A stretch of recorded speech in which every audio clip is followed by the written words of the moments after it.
रत्नागिरीमध्ये सिंघानिया ग्रुपचा JK फाईलचा कारखाना फाईल बनवण्याचा हा त्यावेळेला सुरू झाला आणि शेकडो हजारो तिथल्या रत्नागिरीतल्या कारागिरांना त्या ठिकाणी रोजगार मिळाला आणि जवळजवळ ह्या गोष्टीला 40 वर्ष होऊन गेले काही वर्ष काही अडचणीमुळे हा कारखाना थोडा अडचणीमध्ये होता किंवा अडचणीमध्ये होता असं दाखवण्याचा मालकांचा कदाचित प्रयत्न झाला असेल। कारण माझ्या माहितीप्रमाणे JK फाईलमध्ये ज्या फाईल्स बनवत होत्या त्या फाईल्सला एक्सपोर्टमध्ये चांगल्या प्रकारचं मागणीसुद्धा होती, परंतु गेल्या वर्ष 2 वर्षामध्ये तिथल्या कामगार संघटना यांना हाताशी धरून मालकांना हाताशी धरून तो JK फाईलचा कारखाना बंद करण्याचा जाणीवपूर्वक एक कट कारस्थान तयार झालं।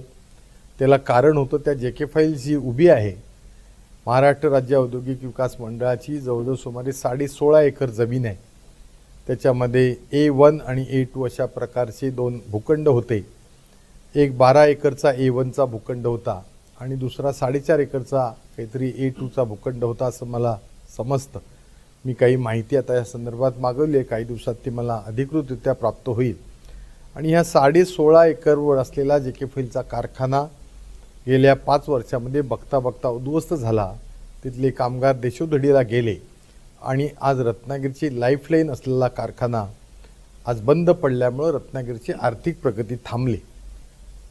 माझ्या माहितीप्रमाणे ह्या ठिकाणी सिंघानिया ग्रुपनी MIDCच्या सहाय्यानं ह्या ठिकाणी ही जमीन विकण्यात आलेली आहे असं मला समजतंय आणि लाख कोटी मोलाची जमीन ही कवडीच्या किमतीनं त्या ठिकाणी व्यवहार झाला समजतं आणि जवळजवळ 160 कोटी रुपयाचा हा भूखंडाचा घोटाळा झाल्याचा माझा आरोप आहे आणि 30-40-45 कोटीच्या अल्पावधी किमतीमध्ये या ठिकाणी ह्या जमिनीचा व्यवहार झाला आणि त्यामुळं महाराष्ट्र राज्याच्या उद्योग विभागाचे जे उद्योग सचिव आहेत आणि त्याशिवाय नव्यानं जे उद्योग विभागाला सल्लागार नेमले गेलेले आहेत कौस्तुभ धवसे साहेब, यांच्याकडं आम्ही शिवसेना उद्धव बाळासाहेब ठाकरे पक्षाच्या वतीनं मागणी करणार आहोत की ह्या सगळ्या जमीन व्यवहाराची सखोल चौकशी झाली पाहिजे आणि जे कोण दोषी आहेत त्यांच्यावर योग्य ती कारवाई झाली पाहिजे।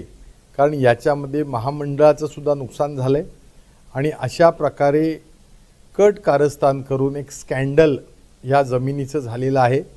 खरं तर औद्योगिक विभागाकरता औद्योगिक कारणासाठी असलेली जमीन आहे। आमची यामध्ये मागणी अशी आहे की कोणत्याही परिस्थितीमध्ये ह्या जमिनीचं पर्पज जे आहे ते कमर्शियल किंवा रेसिडेन्शियल होता कामा नये